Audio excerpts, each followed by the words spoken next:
Good evening, brothers, sisters, and gender norm resistors. It's time once again for some more of the Pirates of the Geek Vortex with me, your host, Ollamh. Welcome, welcome, welcome.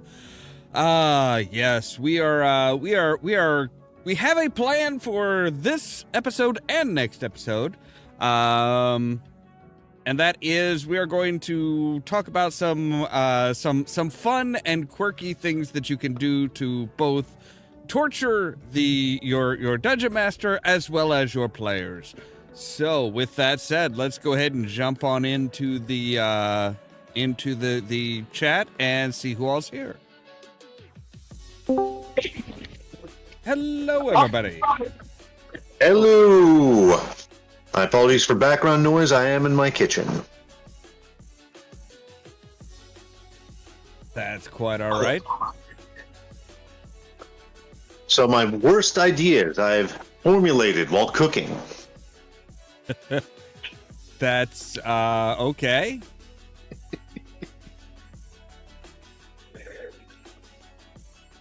So how's everybody been this week? Debatable. It's been rushed, hectic, trying to cram 15 days worth of stuff into 5. Always fun. Yep. And I don't know if you... I've just recently gotten my tickets ready for Gen Con.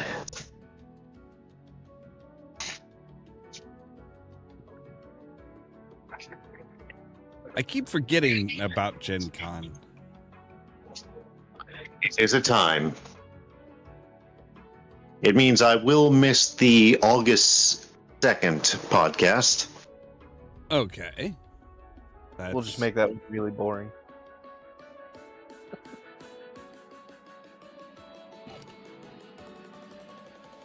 Exciting news, there are emergency vehicles right outside my house. Oh, fun. What did you do? Looking like ambulances and fire engines, which means it's probably a heart attack. From one of my neighbors, I mean. I kind of figured. I mean, if you were that blasé while you're having a heart attack, I'd have questions. Well, I mean, I'm cooking, so that's an even bigger red flag. It means I'm causing it in some way. So yeah, this week we'll be talking about character ideas and stuff that will help torment your DM. Why stop at the DM? Well, I think suppose, maybe... Yeah, I suppose you could do, torture everybody. And some games are more prone to torturing a dungeon master, a game master, or a storyteller than others. It's true. White Wolf is probably the most infamous of them all for doing that sort of thing because of the merits, flaws, and min-maxing of its particular system. It's not the only one with merits and flaws, but it's one of the most infamous. Infamous for that sort of thing, at least. Yeah. Selling rats gave me reason to crack open my bad ideas for D&D folder and Pinterest board. Your mic is a little quiet tonight. Yeah, I was wondering about that. Mine? No, Cadence. Ah. Well, let's just check the levels then. It was funny. In my maps group just a little bit ago, we had someone coming in really quiet, even though they had their gain and everything all the way up. And we were hesitant to alter their levels on our end because we just knew they'd come in booming like the voice of 1,000 gods the next time we saw them in Discord. Yeah. Because that's just how it works.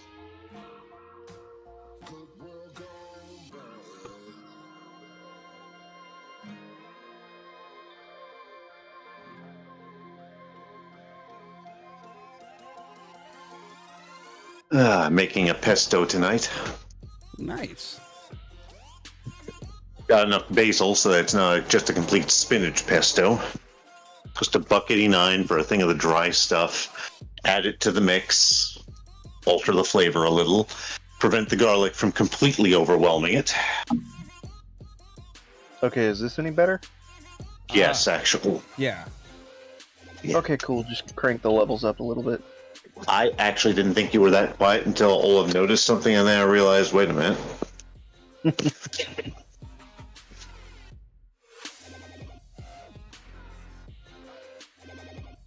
All right. So who wants to go first? Ooh, me, pick me. Okay, Wrath, you can give us one of your examples.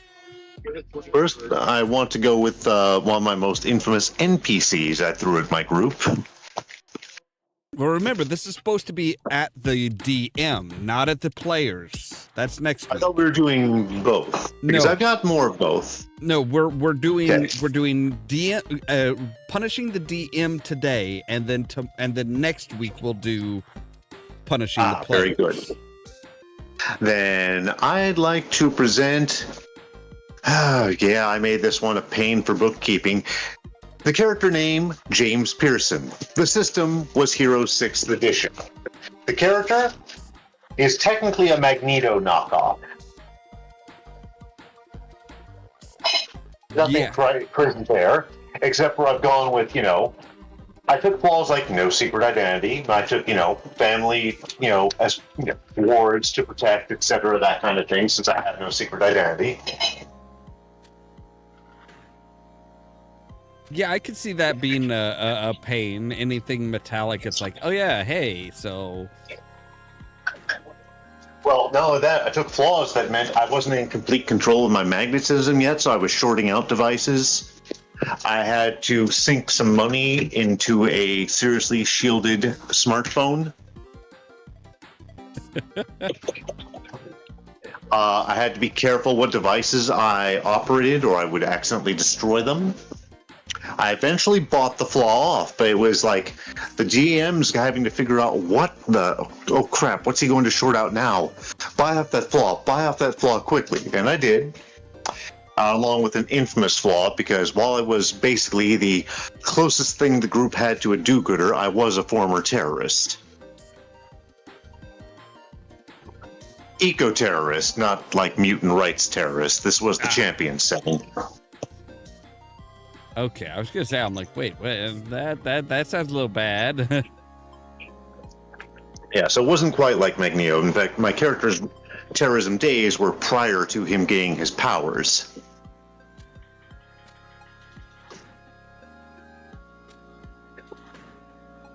But yeah, overall, he could be a serious problem for bookkeeping. I did take flaws that allowed for story hooks, like my mysterious long-lost brother, who the party encountered. It was basically like a force of unnature, but power-wise, he operated like Proteus from Marvel.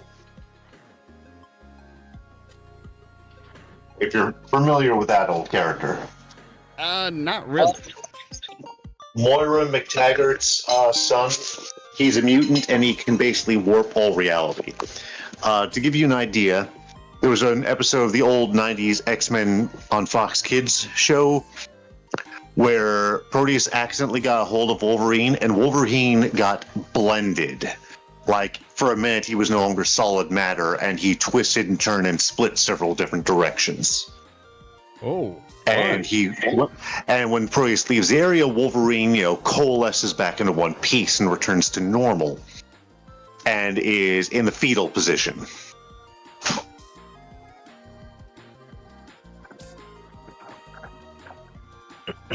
Okay, that sounds like it'd be a pain for everybody. Right, so DM didn't use an exact power set like that, but mechanical wise, oh hey, getting too close, you will start to rot. And it was like, wow. GM put some thought into that, but yeah, it was the little things like if my health gets too low, I will go into a magnetic rage. And that one never came up, but Because Hero System uses different health tracks to see whether or not you go unconscious or whether or not you take real physical harm. Ah. And that's not even taking into account mental damage. Hero 6th edition gets involved, and the book is almost as thick as the Fatal book. Like, it's on my shelf, and it is, looking at it, it can do some damage. And it is part 1 of 2 books.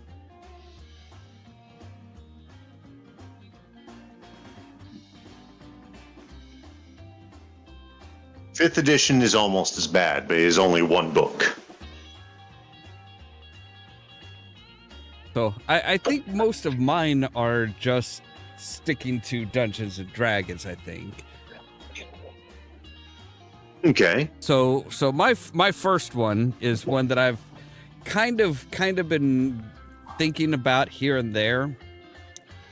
So he's gonna be a sorcerer. Okay. What edition, real quick? I don't know, probably 5th. Okay. So, uses charisma for his magic instead of intelligence or anything like that. But he used to be very, very mouthy and disrespectful. So one of his teachers cursed his larynx, so he can no longer speak. Oh dear. So instead of he kept on with his magic, trying to learn magic and stuff like that, but also became a clown. Like a mime, or Kind of, yeah. Kind of like the kind of like almost like which one was it? Chico Marx? okay. Doesn't speak, only communicates via a horn honking. But Harpo was the one that didn't speak. I don't know. Maybe. So Sideshow Bob before Kelsey Grammer got involved. Yes. So of course, because he can't speak, he has to find other ways of doing things. So like Shocking Grasp is literally just a joy buzzer. Or Tasha's Hideous Laughter, he pulls out an extra long feather and tickles his opponent. I figured he kind of had to be a sorcerer, simply because he'd have to, because he can't use any vocal components, he has to convince his opponents that he is doing what he's trying to do. I mean, I could have seen this go Warlock as well. A Vicious Mockery would have had to have been a series of obscene gestures. But like with Hold Person, he just runs up to the person and like mimes out a box around them. So he's literally just he's charming the person into believing that they are in this little box and they can't move.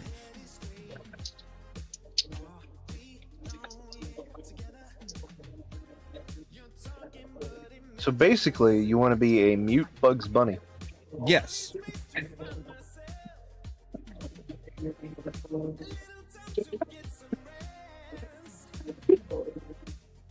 And it's like I said, I could see that just being a headache for any DM.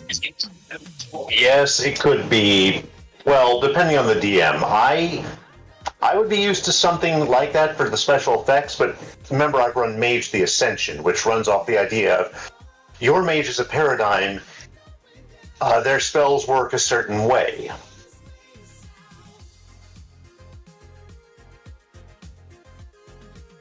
Which may require you to, say, perform special actions to make a spell work. If that makes sense. Yeah.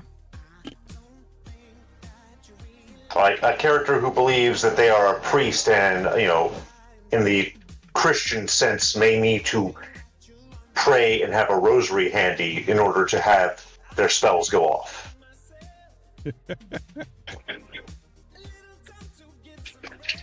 I mean, you can laugh, but there is an entire tradition of mages in Mage of the Ascension called the Celestial Chorus, and they are overwhelmingly Abrahamic.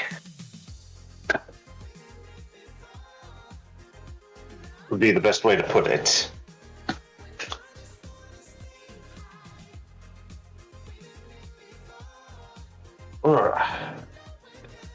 But I was thinking of like one particular encounter that I would love to see with this type of character is like a, you know, going up against like an ogress or something like that, some like big horrible monster, and him deciding to try and charm it. So, giant bouquet of flowers out of nowhere? Oh no. My mind went even worse. Like he rushes off to the, you know, to a bush or something, and you hear a bunch of rustling, and he comes out. Instead of the big multicolored frizzy hair, it's now styled into a pompadour. He's wearing a robe over, you know, just an open robe over his baggy pants. Saxophone starts playing. Oh no. He's still using the honking horn, but he is playing Careless Whispers. Oh God, hardcore Careless Whispers. This is horrible, and I'm here for it. Like, I would love to see a DM just trying to make sense of that. Just like, I mean, I am not freaking out, but like I said, I am used to stuff in my...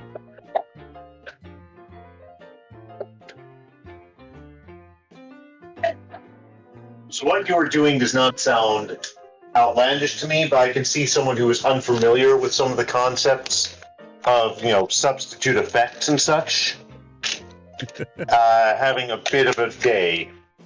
Give me 1 sec, I have to mute myself because I forgot to put the pine nuts in the blender. All right.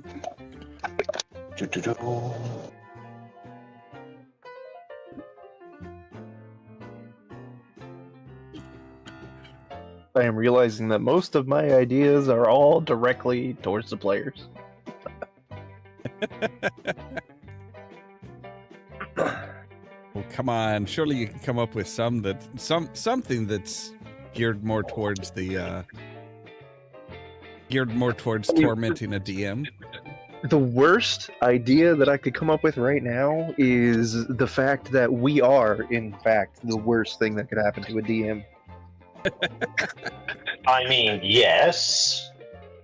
I've got a whole party that was the worst thing that could happen to a DM once, so no individual character was the problem. But we were all the problem. This group here, Pirates of the Geek Vortex, we are a DM's worst nightmare. True. We're all smartasses. We have all had DM-like positions at some point. We know the loopholes. We know how to loophole the loopholes. And we all play off each other. That is a good point. In the D&D group I was in, one of the characters was a kobold druid from a Russia stand-in area.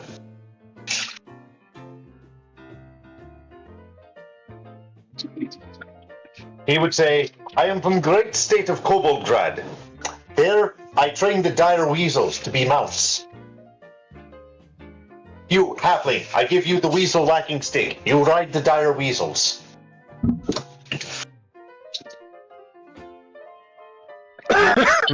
Like right now, the most I have as far as DM torturing is just like really dumb character backstories.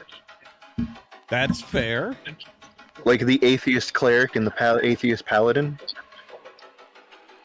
I mean, that's doable. Their oath is oath of the common man. They are, in fact, communists. I mean, In Doctor Who, the Doctor managed to, well, the Doctor had a communist ward off a vampire with faith in communism.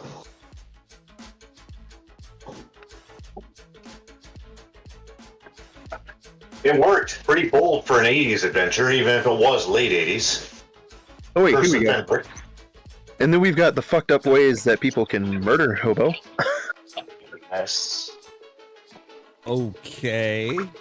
Well, like this one, it says a cleric and a druid duo. Cleric casts insect plague 200 feet above the villain's head. The druid, on the next turn, immediately casts animal shape on all the insects, turning them into elephants.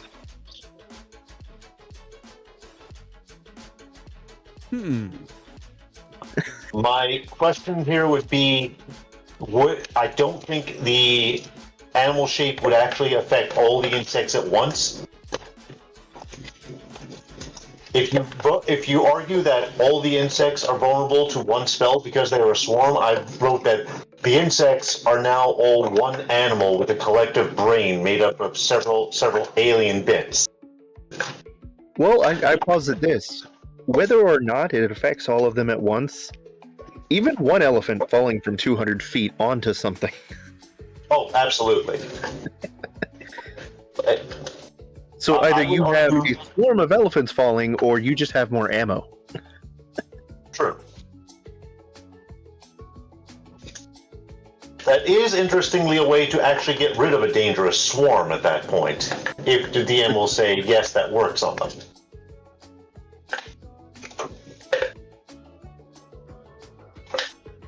Or the artificer magic weapon concept, repeating spell scroll launcher. Now, here's one for you.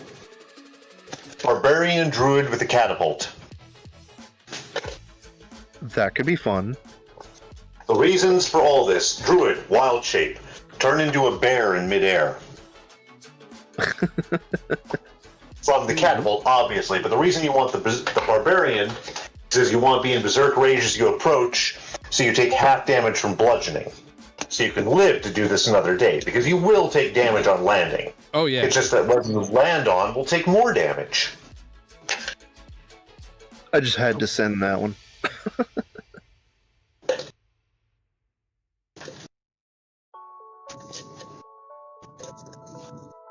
Yeah, I was gonna say, turning into a bear after being launched from a catapult. I mean, you're gonna take a lot of fall damage. You are, which is why you want the barbarian levels for the bludgeoning damage that will inevitably show up. And your GM has to agree you can go into the rage midair. Or at least right before you hit something. Which Okay, most GMs will probably be amenable to that part. That's probably the least far-fetched bit of it. You're about to hit smack dab into this giant object known as the world. Oh, and, you know, the thing between you and it is your enemy.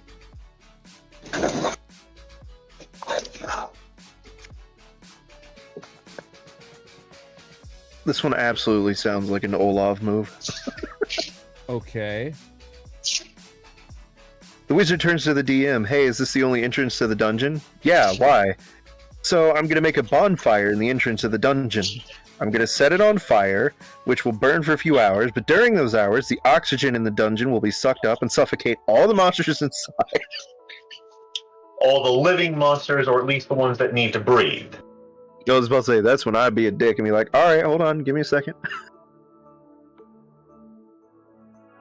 Okay, that's an interesting. That's I just looked something up. I don't know if the druid's wild shape into a bear and falling. I don't know if that damage would actually be mitigated by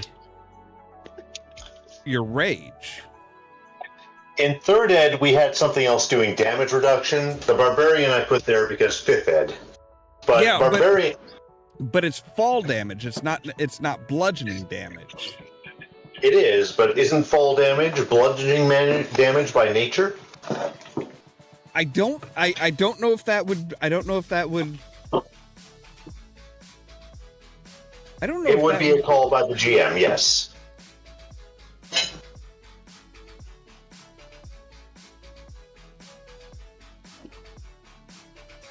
Yeah, that would be kind of a tricky one there. The Monkey Island logic. Okay.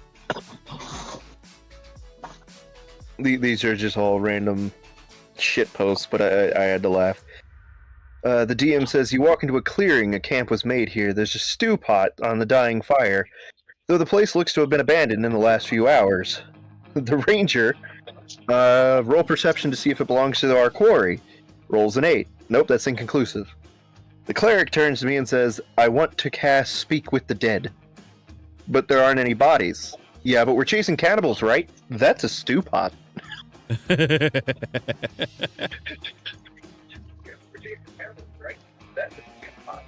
I mean, that would make sense. Yeah, the question is, do you allow it? Well, I mean, here's the thing: in Baldur's Gate 3, there is a bed that's made out of the victims of a demon's a demon's victims, and yes, you can cast Talk to Undead and talk to the bed. So there is precedence there. I mean, one classic thing people have been doing lately is, that armor is leather? Cool, I cast Resurrect on it.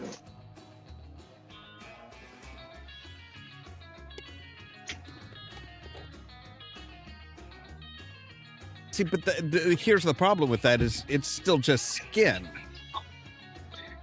Resurrect will... You just need one piece of the body.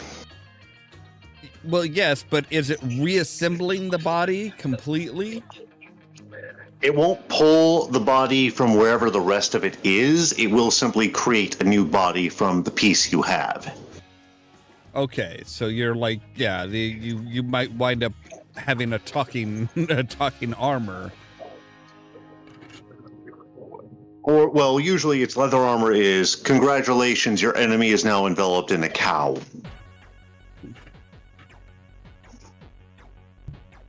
So yeah, I don't know. I don't know if that would. I don't know if that would so much work, because it's like you would be creating something out of nothing. I mean, that's the thing. It is magic. You have a piece of a body. The questions are, one, does resurrection work on an animal as opposed to a sentient creature? That one actually would get to be debatable. And like I said, it's one of those things where it's like, depending on it would be a question of how much of the animal do you need to resurrect? I mean, yeah, you as could little make, as a finger. You could make that finger move and be alive, but it's not like, I mean, where are you getting the materials? Not animate dead, full resurrect. No, that's my point though. Is you're having to create the whole rest of the body out of nothing. A diamond, usually. I mean, it's an expensive spell. It's not going to be just, hey, have a freebie. Yes, but that's to cast the spell. That's not to recreate the body. Hold on, let me double check the rules for a resurrect spell. Not a raise dead spell. A raise dead would not work. Because you need a significant chunk, and it would not work.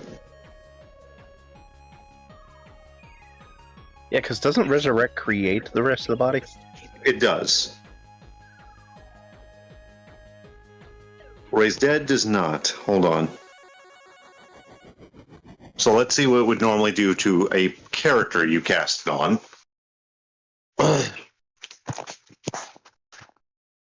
Because no, they come back one level less.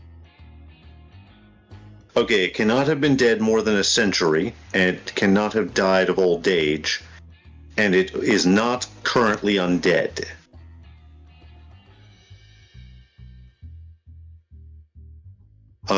Must be a dead creature. Can only be cast by a bard or a cleric. The soul must be free and willing. Okay, that could do it. If the animal does not know what's going on, it might not be willing. Also, as a DM, I would say that wouldn't work because the body is no longer a body. You would say it no longer identifies as part of the corpse. Yeah, I mean, this is something that's not only been stripped off of the corpse, but has been treated, it's been tanned, it's been molded into leather, it's been sewn, it has been processed. I mean, by all accounts, you should be able to say, okay, a chunk of, the moment that somebody eats a chunk of steak, you could cast Resurrect and a cow bursts out of their stomach. Also, now that I'm looking at it, a 5th ed version of the spell isn't as concise as the 3rd edition one was, because that one was very clear that you just needed a piece and you got the whole thing back. This is unclear. So, okay. But yeah, I would say, I mean, now there was an argument that I saw somebody make recently that was Resurrect should never work. Because the moment that you kill somebody by the rules, it's no longer a body, it's an object. But by for that logic, you're not too many arguments off from ruling out Animate Dead as a working spell. Animate Dead, Resurrect, pretty much anything. It's like, it's any spell that needs a body, not an object. I mean, technically once it's dead, it's classified as an object, so... Now, if let's say a piece of armor was made out of a person and you had their face somehow woven into the front. For all those of you being disgusting, welcome to Clan Zimichet in a Vampire the Masquerade game. I'm just thinking Cassandra. Or an Oberlith version of a demon. When you're not dealing with the Tenari, you're dealing with something much worse in the Abyss. If that thing is very obviously stamped in such a way that it is identifiable as the corpse of someone specific, you could make that ruling that a Resurrect might work on them. But that's a very specific case. I still wouldn't allow it simply because it's, again, you have made armor out of it. Armor is not a body. You have processed it. You have cut it up. You have sewn, you've cut it up into pieces. You have sewn it into a new form. So you would say that a processing of an equivalent sort is equivalent to completely eradicating a body in that aspect? Yes. It's no longer a body. Okay. It's kind of like okay, would you would put on leather armor to protect you. Would you just throw a cow over your shoulders in order to protect you? Point.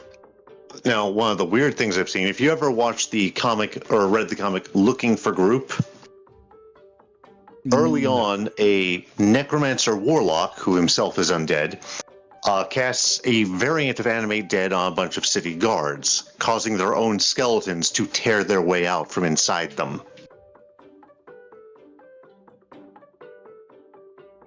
Obviously not something that's going to happen in a D&D game, because that is a broken as hell spell, unless, I don't know, you rule a 9th level spell used by a 20th level wizard against a group of 1st level guards.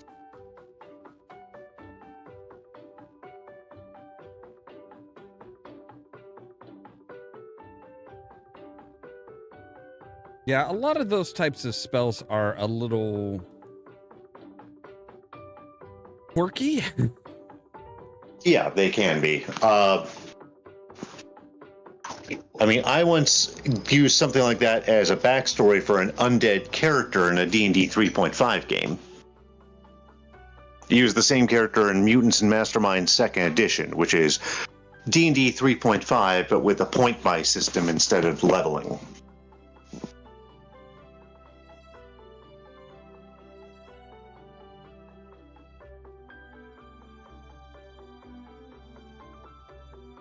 You can tell I've probably played with way too many systems.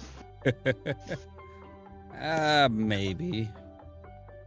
I am the bastard who converted all of Vampire the Masquerade back in the 3rd edition days of both games into D&D, so... And then ran a Forgotten Realms crossover campaign, followed by a D20 Modern crossover campaign.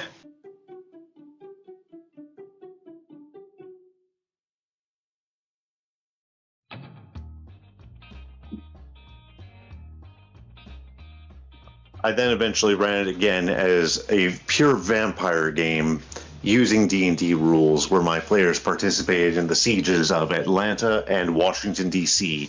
in that order by the Sabbat. God, that game was horrendous. So, okay. And my players found ways using the system to make my life a living hell, but yeah. Oh, I bet. So, okay, my second one is a lot more of a general character idea, not a specific class or anything, but more just something to really make the DM shake their head.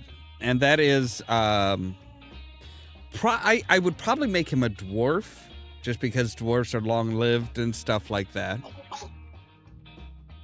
But it would be Glenn. He is the kind of the I suppose you would say he is the kind of the archetype of the wanna be a good stepdad. He takes an interest in everything everybody does, even though he has no idea what it is. And just to really crank it up there to the point of irritation he would be like a Minnesota, Midwest nice archetype of a stepdad. So I have a character idea that somebody made that actually fits into that perfectly.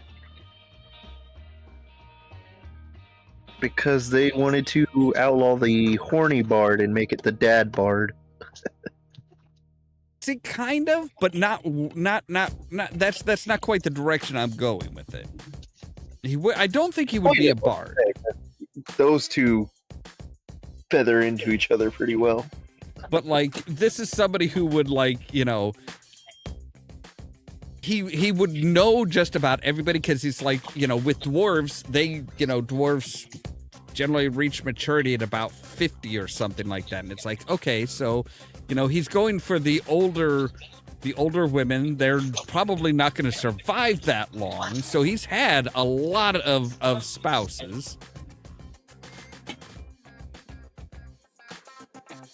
He's always stopping and saying hi to people, waving at people as he goes by. And I just picture him you figure you go into the big bad evil guy's lair, and he's just kind of looking around and go, oh my, this is nice. And then why do I hear that Bob dude from the old ED commercials? And then the big bad evil guy's some evil necromancer or something like that, and he's just like, oh hey Jimmy, how's your folks there? Did your dad's little problem clear up? You're doing wonders here. And just completely derail it just by the fact that he knows a person, or at least knows the family, and it's just like, oh yeah, I know you. And it's a perfect example of the difference between intelligence and wisdom, because it's like his intelligence would be very, very low, but his intelligence would be high, his wisdom would be low. So he knows everybody, he knows what's going on, but he has zero realization that it's not a wise idea to just strike up a casual conversation with the necromancer who is terrorizing the land.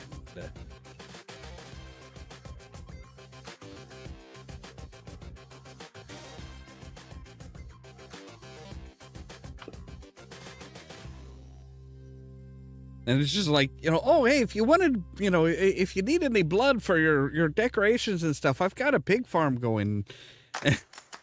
And just like, just everybody else is getting ready to fight, and he's just like, oh, hey, how's it going? Hi.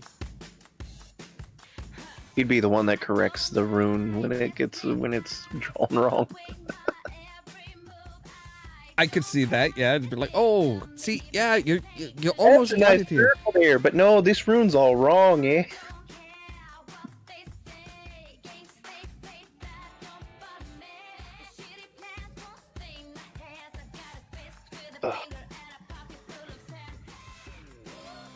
Okay. You went for Minnesota, I went for Canadian.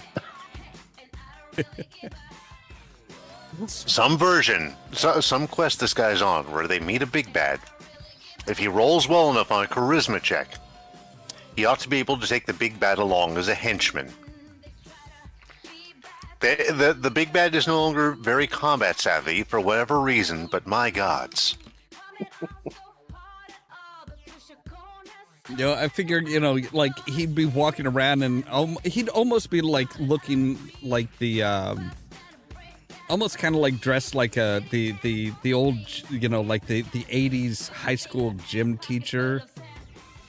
With the tracksuit white shirt? No, not the tracksuit. No, like the really short sweat shorts.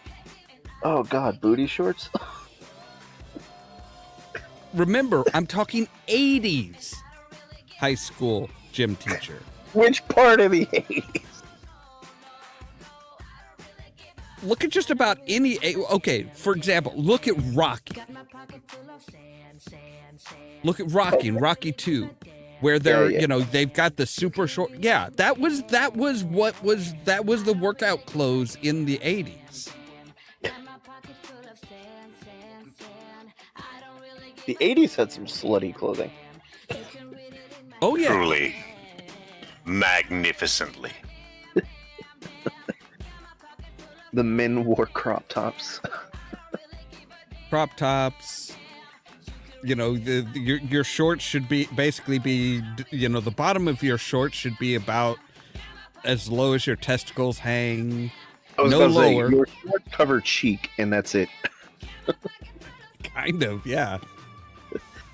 Like I saw some actor that was talking about, oh yeah, the ridiculous outfit that he had to wear. It's like, no, that was the 80s workout clothes. Like the crystal-like gym theme. Pretty much, so yeah. I found the idea I was talking about, the dad bard. This is why I'm saying it'd work with the Minnesotan dad you were just describing.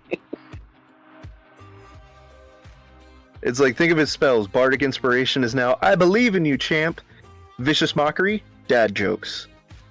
He's a jack of all trades. He knows a little bit about everything, because of course your dad does. Your Song of Rest, it's called tucking you in and giving you a bedtime story. He's the one that puts up the party treasure and tells them that it's their allowance. And we do not seduce the NPCs. We're using persuasion to get them to give you information, because I'm not mad, I'm just disappointed.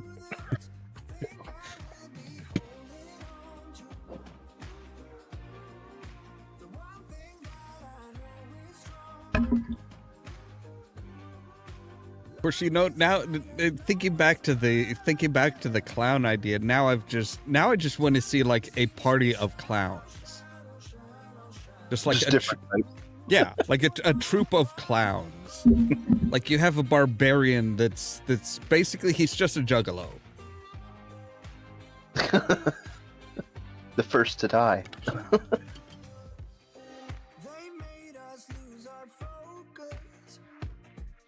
Monsters, how do they work?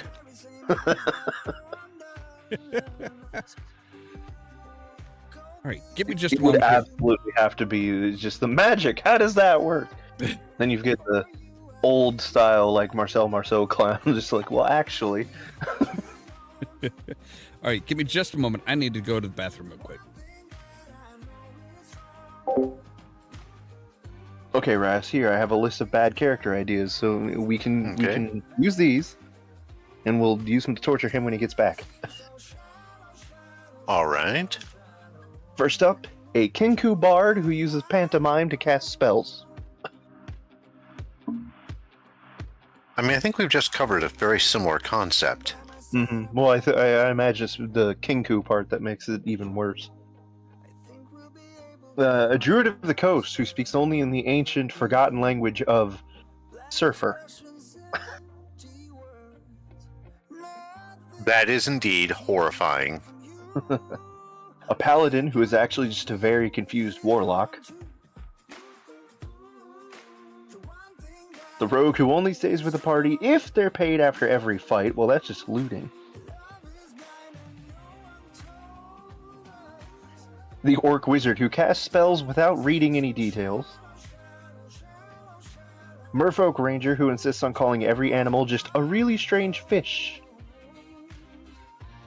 Cleric whose god is the DM and performs very specific prayers. Or a 5-year-old sorcerer. I think that last one's the most terrifying, honestly. Let's see. I've had my share of characters that give DMs headaches. Playing an undead ranger alone did that. Well, think about it. I mean, I'm immune to a whole bunch of things under the 3.5 rules, and I have no constitution score. Mm-hmm. That's why I was going to send you the other thing I found where they were saying that they like to play liches as liches written in previous versions. So, like, yeah, we'll be playing 5e, but the lich has all of the abilities from 1st to 3rd edition. Hello there, Oh, Matt. gods. I remember the horrible things a 2nd edition lich could do.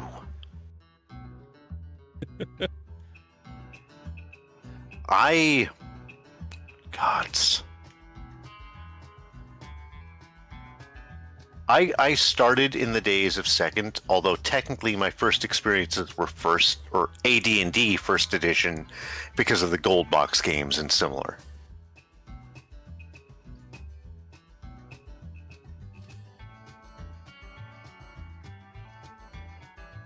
But yeah, I grew up with 2nd edition rulebooks, and my gods. I mean, I find it even better because if the character's playing straight 5e, but the lich has the abilities of everything up to 5e, characters can't do shit against half of that because it no longer exists in their world.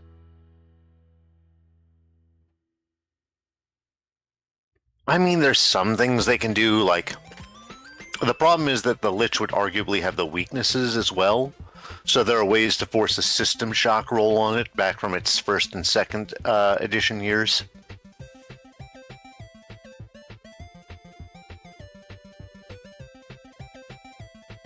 Hey kids, do you remember when the Constitution table in 1st and 2nd edition came with your resurrection save and system shock percentage rolls?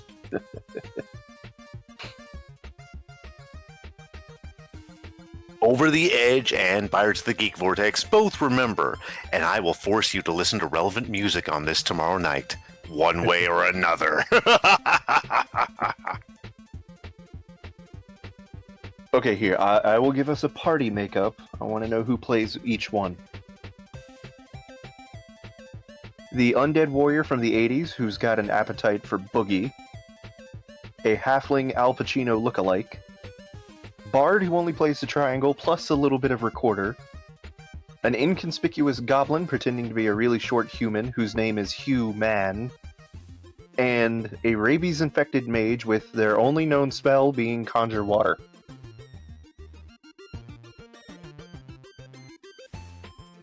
These are all horrible concepts, and I can't wait to play every single one of them.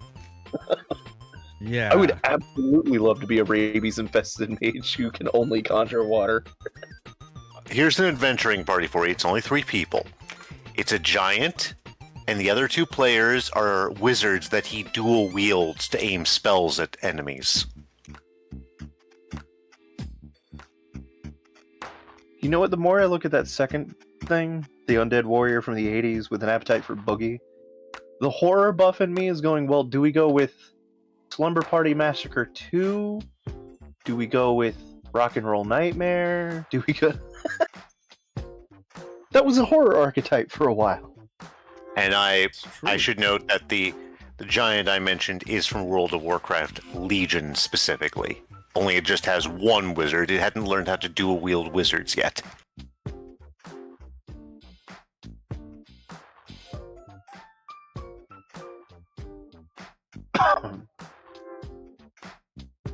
So I did have one other minor character that it's more of a background trait, or I guess an origin background type thing that would really potentially derail any and everything that the DM tries to do. Mm-hmm. And that is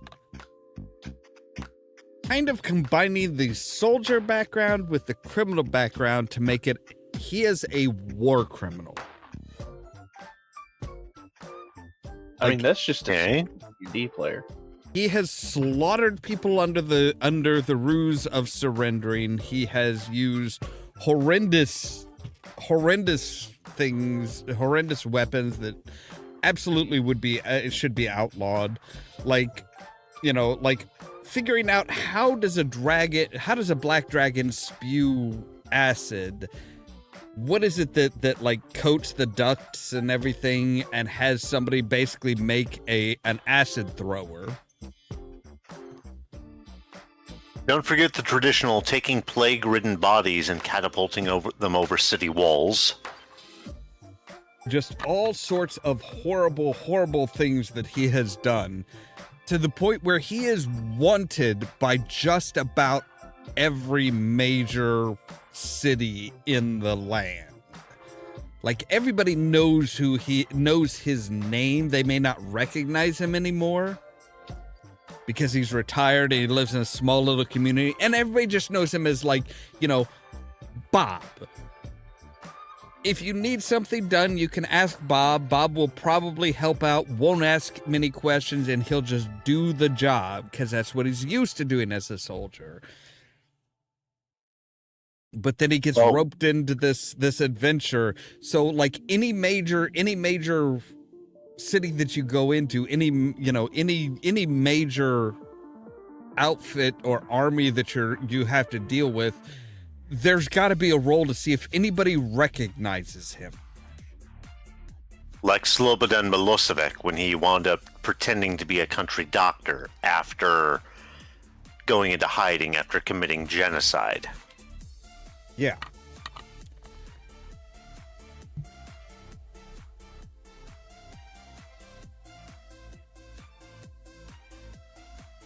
But yeah, like I said, just that I think that would, like, I think a DM would look at that probably and be like, okay, that's an interesting backstory. That's an interesting history. Cool. And it's like, oh, hey, by the way, yeah, we just walked into a major city. How many guards are there? All of them need to make a perception check or a wisdom check to see if they recognize him. And it's like, okay, well, you're supposed to go through and, like, talk to these people, all these different people in the city. And it's like, nope, now the entire fucking city is hunting for the party.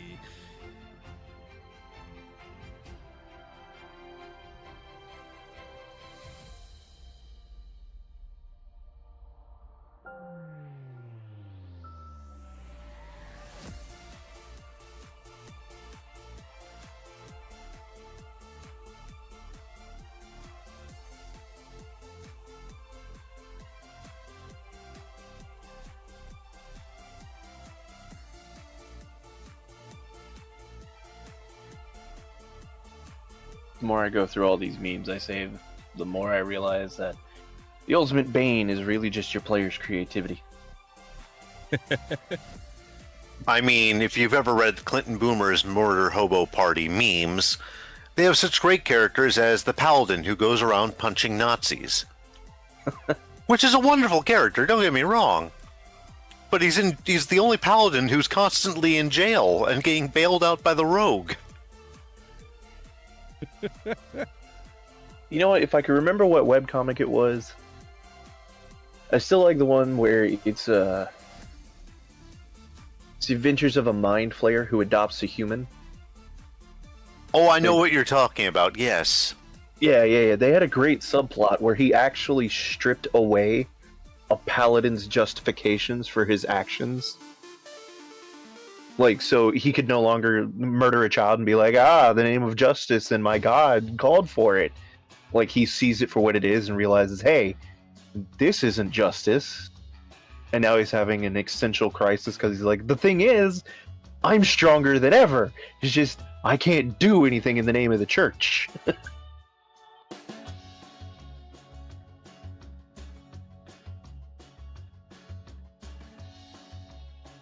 Oh, back in... If I can switch systems for just a moment. Sure. Taking the Dark Fate flaw in a World of Darkness game. In most LARPs, you're expected to be dead by the end of the night. You're not going to be able to buy this flaw off in time to save yourself.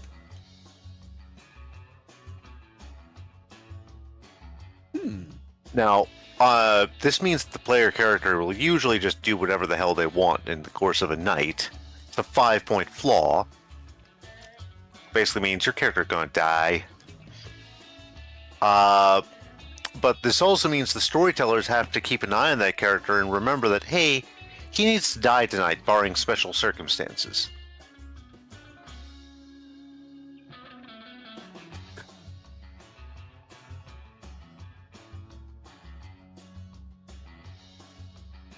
There are other strange flaws I've taken. My gangrel I played in a LARP for 4 years had prey exclusion, anything I can communicate with, which meant I was never going to take animalism as my gangrel.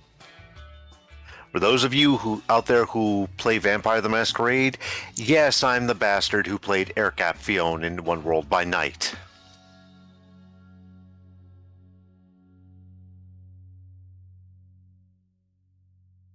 Oh, look, I found that 10 spells characters will love but DMs will hate.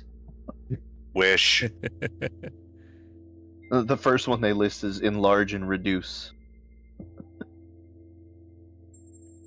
I was going to say, a good GM should be able to roll with the punches on that one. Because you're talking switching a character's size category. And then there's Nethair's Mischief.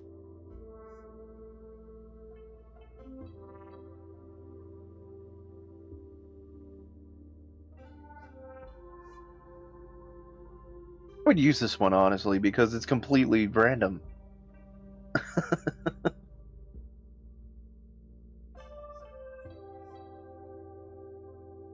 Players casting Nethair's Mischief fill a 20-foot cube with a randomly produced magical effect which can be changed at the start of each turn or every 6 seconds.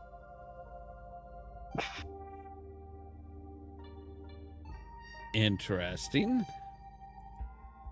Effects include the smell of an apple pie that charms all those within the cube to incapacitating everyone with laughing fits. I would absolutely use that just at random. I'm sorry. Anything that just causes random laughing fits is gonna be a win in my book.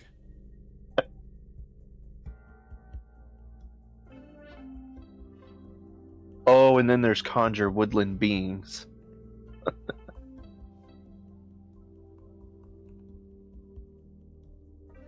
Fourth level conjuration spell. Players can choose a set number of fey creatures to summon for an hour. It says while the DM gets to decide what is conjured, the player sets the CR.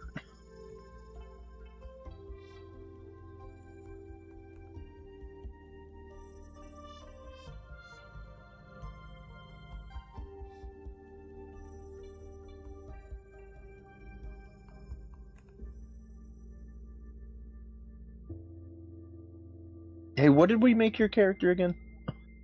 Who's mine? Yeah. He's a bard. Yes, who could give you glibness? I could see that. Yeah, it just means that all your charisma checks are automatically a 15.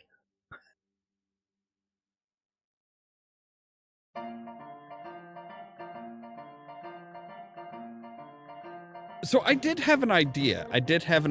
As far as doing the D&D run and stuff. Mm-hmm. At least at least to start with, I don't know if doing it on a live stream would work.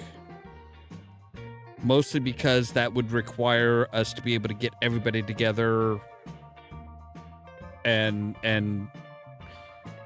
kind of make sure that everything's streamlined a bit more, is streamlined for it. However, recording it and putting it up would probably work pretty well. Yeah, I was about to say, this is probably more of a pre-made thing, so we can edit. Yeah, especially since we tend to go on side tangents. Yeah.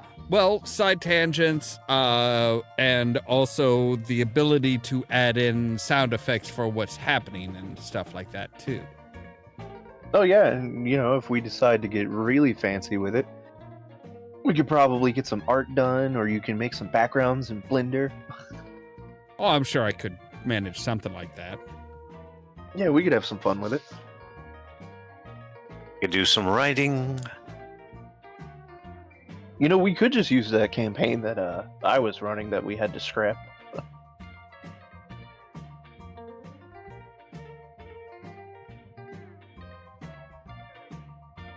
Campaign that you had to scrap? Yeah, so I started a campaign, and then Ras was watching it. And then, as I was consulting with him and just bouncing off ideas, he and I actually ended up spinning up an entirely new backstory for it. But then it just kind of died. So I was like, shit, okay.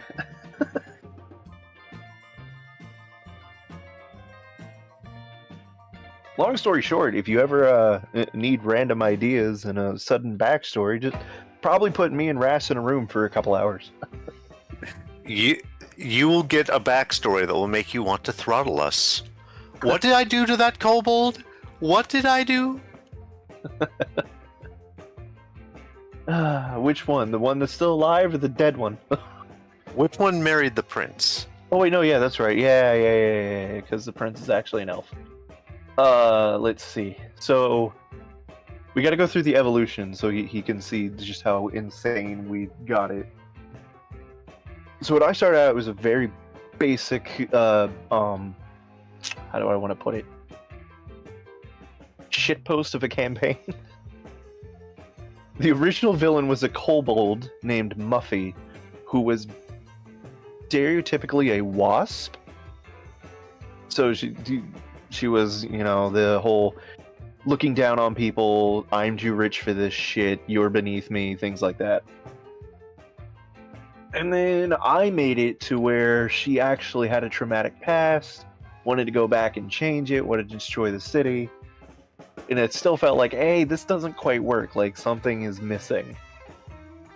And then after Pirates one night, me and Rask were just shooting the shit and talking about it, and suddenly it went from she has a traumatic past to she has a traumatic past, and then she realized that she had an item that would allow her to go back into the past with all of her memories and everything intact, and she would switch her bloodline to that of a blue dragon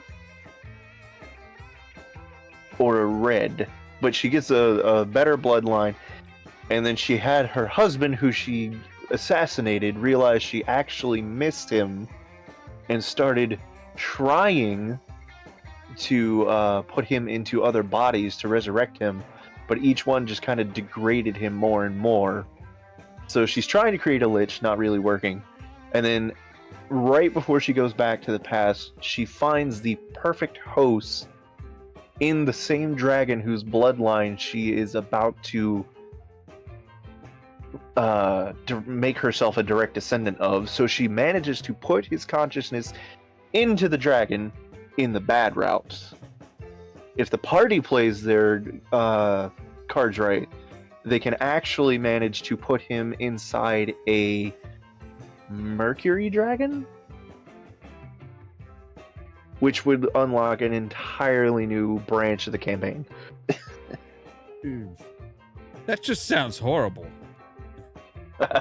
It was the confrontation scene that I was especially proud of. I don't remember Well- what we did for that. Well, remember how, the party does not think that she loves, after she killed him, but she does. Oh, yeah, And she threatens to kill herself rather than let the party take her alive. But then the animated body of her husband is like trying to stop her and making panicked undead noises.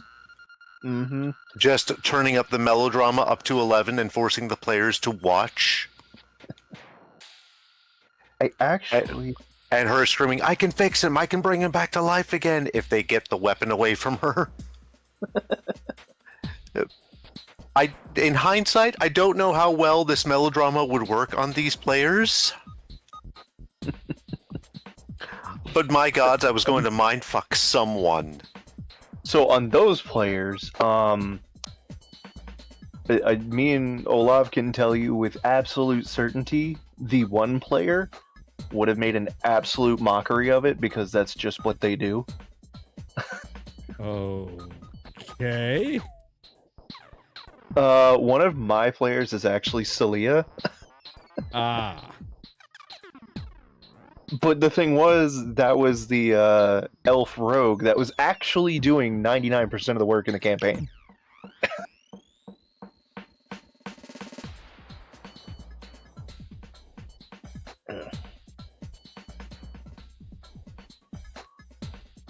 But yeah, like their entire thing is they'll take a poignant scene and they'll let the gravitas and everything set in, and then they just have to make a joke out of it. Makes sense. I mean, how many times did they do that when we were doing everything? Yeah.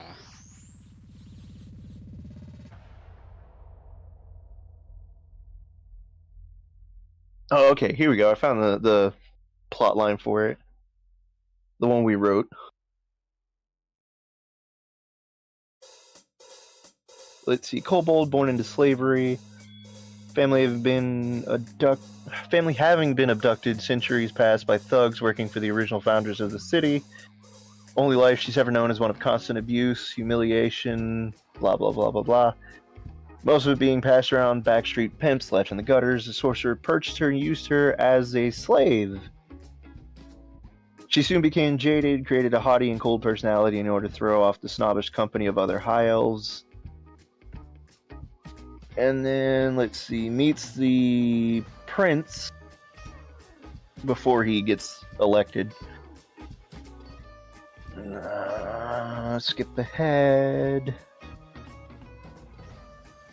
Prince purchases her and then frees her.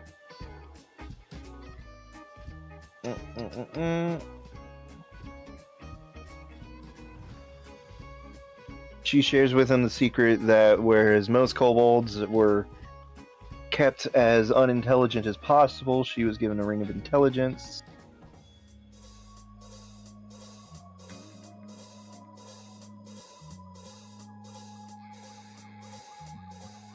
There you go. Then she discovers that she has a secret knack for the arcane within her blood, becomes a diabolist, communing with devils, learns that she could go back in the past, find a dragon, tie its bloodline to her own, and then she has to assassinate her husband to make everything look great because that's part of the deal. Realizes she did love him, traps his soul within a phylactery, then tries placing him in body after body, but he keeps... Like, every body degrades faster and he loses more and more of his memory and personality. So by the time the party finds him, like, he's physically incapable of speaking.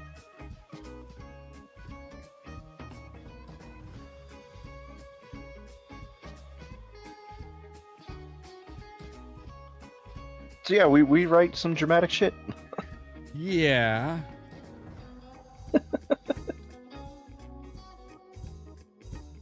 Sounds like it. I mean, we'd come up with something tailored for it, at least the three of us. Or two of us, depending on how many actually join us.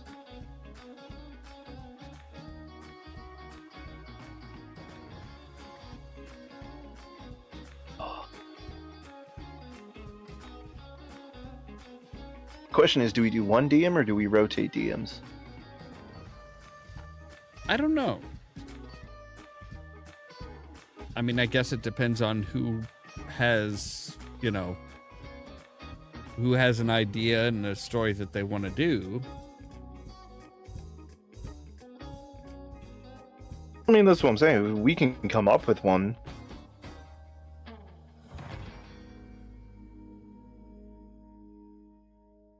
The only thing I don't like about rotating DMs, like the only thing I don't like about the idea is that vastly different DM styles mean that even if we're running the same story, it could go off the rails pretty damn easy. True. But then again, that's kind of what we specialize in. Also true. So the real question is, what kind of story would you want to run? See, I don't know for me. Well, do you like more cerebral and dramatic? Do you want something humorous with bits of drama here and there? Do you want like Monkey Island or noir detective? See, that's not something that I can just. That's not something that I could just, come up with. That's something that I would need to sit down and really think about. All right, well.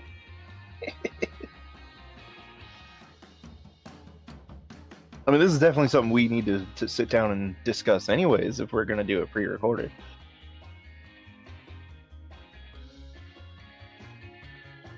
There's a lot of work that goes both into the videos and into the campaign. Gods. All the horrible ideas. They're creaming to my head. They're just... Gah. Ooh, we can make it low fantasy. That'll really piss everyone off.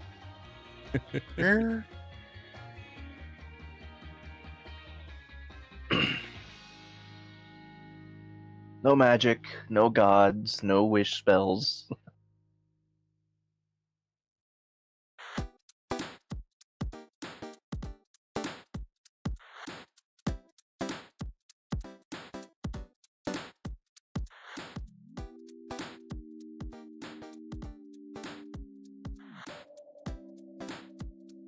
See, I don't know. That would be. I think that would be taking too much away from a system. Oh yeah, it would. It would just be basically running a different system. If I could find the actual physical thing, I definitely. We did express wanting to run, or at least try out the Fallout system. But from what I could find, that was like basic as hell, so I don't know if I could ever find the actual system to run it.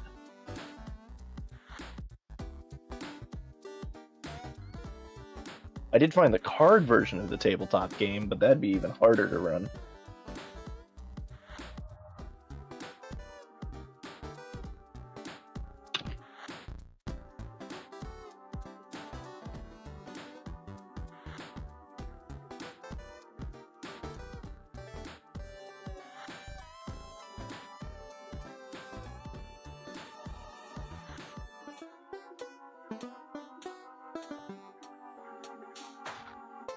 All right. Any other DM taunting character builds or ideas, backstories, etc.? You know that I do all of my best taunting work in the heat of the moment. So it all depends on who the DM is and just how much of a dick he's being. I mean...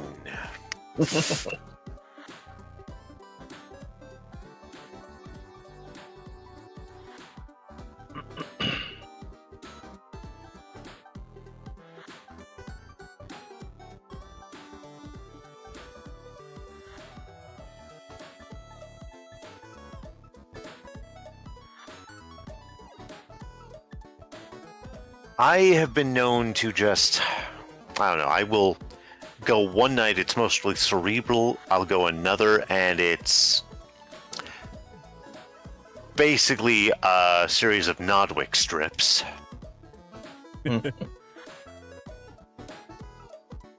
Oh, right. I can't use Blender anymore. Why not? Because the update is more graphic heavy than my video card can handle. Yeah, that would do it.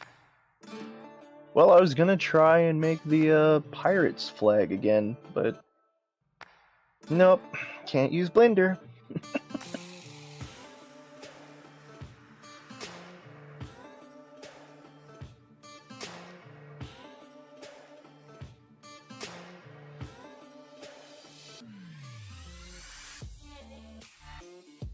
Although I may be getting a new job soon, so hey, maybe I'll be able to upgrade my rig finally. I just upgraded a week ago myself. Well, 6 days ago. I now have... A friend gave me a new video card, her very old video card, so I'm all the way up to a 1070 now. Wow! Still doing better than me, mine's stuck back in 2014. And I now have 32 gigs of RAM instead of 8. That'll help. So here's my conundrum. When I do upgrade, do I want to do a laptop or do I want to just bite the bullet and move to a desktop?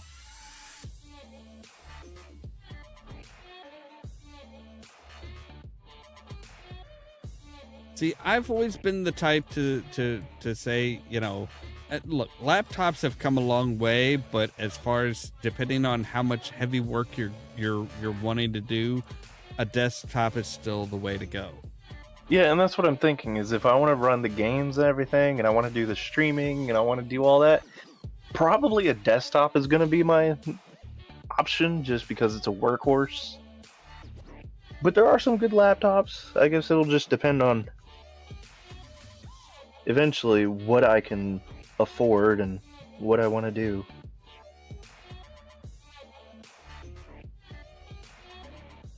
Of course, the desktop also gives me the wonderful option of multiple USB ports and not just 3. True.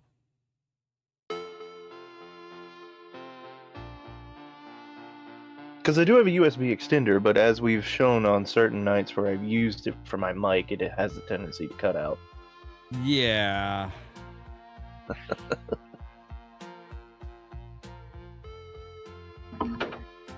Oh, and Ras should know why I sound so tired once I explain that I've been in Kugane all week. Yes. Hour. For those of you who are unfamiliar with Kugane, I'm amazed it doesn't have more people there, but it is a Japanese hub in Final Fantasy XIV. Yes, and specifically I've been trying the jump tower, which is... It is a crazy challenge, even with multiple tutorials. Good luck. I got 3/4 of the way up. I can't get that fucking corner jump.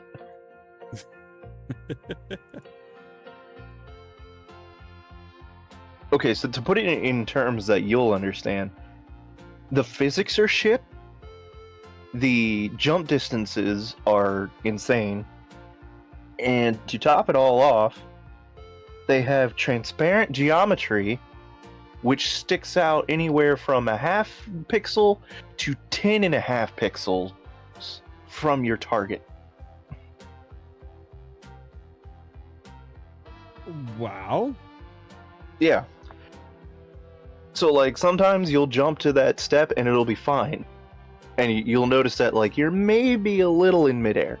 Other times you'll jump to that target, it looks like it's clear, and you just bounce the fuck off because there is an invisible wall there. Oh, jeez. So the corner that I'm on, you not only have to jump from an awning at an angle and curve your jump to get around an invisible wall, but once you get onto that step, then you have to jump forward 2 steps, turn around, jump once short to get to the next step, then a medium jump, then a very short jump, then turn around again to do a long jump onto a corner, then do a short jump, then do a medium jump onto a long pole, and then the long pole to a very short step around another corner with another invisible wall.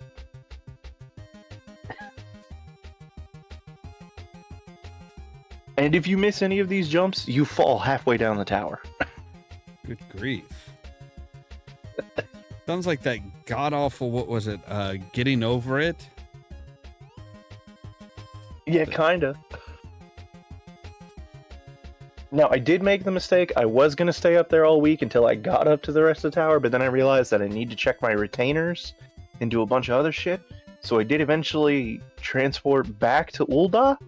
So I'm going to be kicking myself for that later because I am now having to go all the way up the tower again. And it took me forever to get halfway up the tower in the first place. Which, oddly enough, I only managed to do when I found a documentary about all of the lies that Hulk Hogan has told through his career.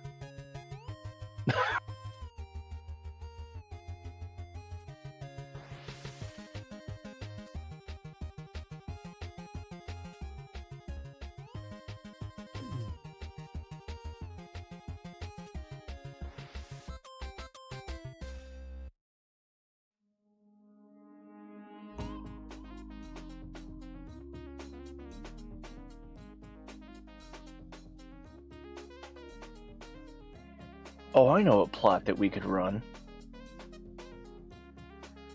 Okay. Murder by death.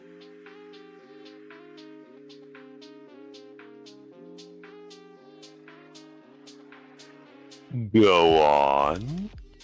What, you've never seen Murder by Death? Actually, I haven't. Oh. So Murder by Death is a comedy movie where they take the caricatures of the day's most prominent detectives. So Sidney Wang's, Miss Marbles, things like that. The only one they don't have is Sherlock Holmes. Yeah, and then they put them all in a house where their host is murdered, and they have to figure out who it is, except the house keeps changing. The host may not be dead, maybe he is dead. I did see this movie. Oh, God. Yes. I remember the line at the end. Was there a murder or wasn't there? Yes. Killed a perfectly good weekend. Yeah. No, personally, my favorite is the fact that it's Truman Capote as the quote-unquote villain is the best part, but personally, I love the use your goddamn pronouns.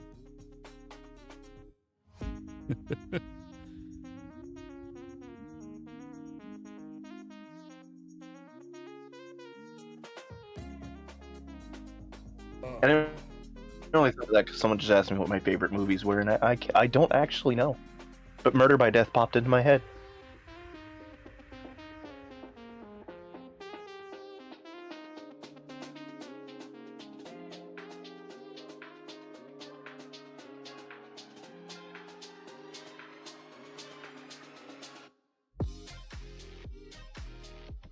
Okay. I'm thinking may need to cut this early today. Yeah, we seem to be like really running out of steam early these days. Well, I've got ideas for next week, but Oh yeah, next week's gonna be a blast. We're gonna have fun with that. a lot of the things I want to say I could make a headache with are White Wolf characters, but headache characters are the thing for that system. So, I mean, that system was practically made for it. Yeah.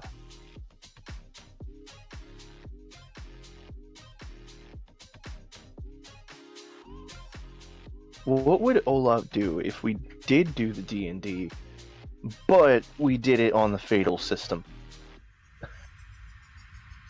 you really want to roll for anal circumference? I want to make them roll for it. Nah, I'll pass. Thanks.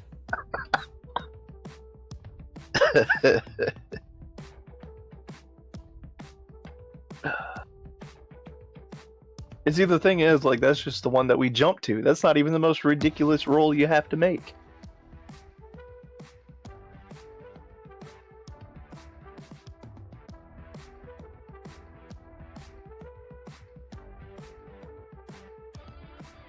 I mean, the whole system is borked, but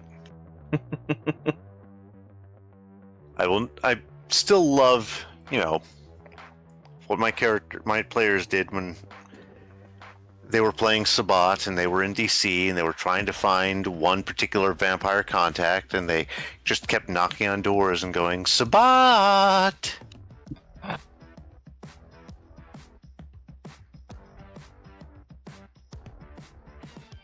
They really dialed the evil up to 11.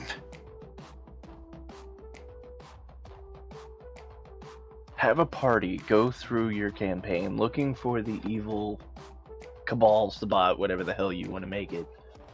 But they have to disguise themselves as Girl Scouts.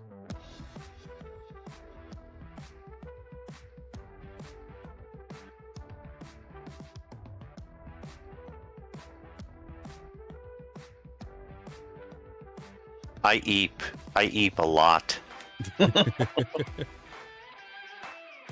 That's what's that parody movie? Loaded Weapon? It's Yes. Just, yeah. I just picture Tim Curry in the Girl Scout outfit. Wielding his skills.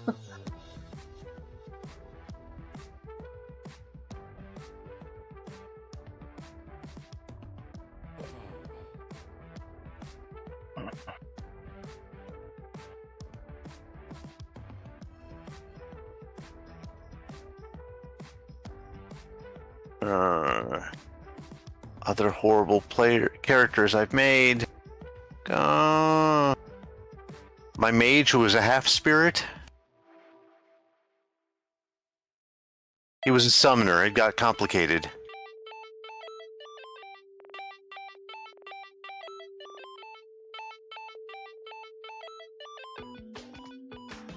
I played an insect shaman in Shadowrun. That was a mistake. Yeah, I could see that. Because I do horrible things. Oh, and I played a fetch as my first character in a changeling LARP. That got interesting. I was also the only fetch PC who ever had.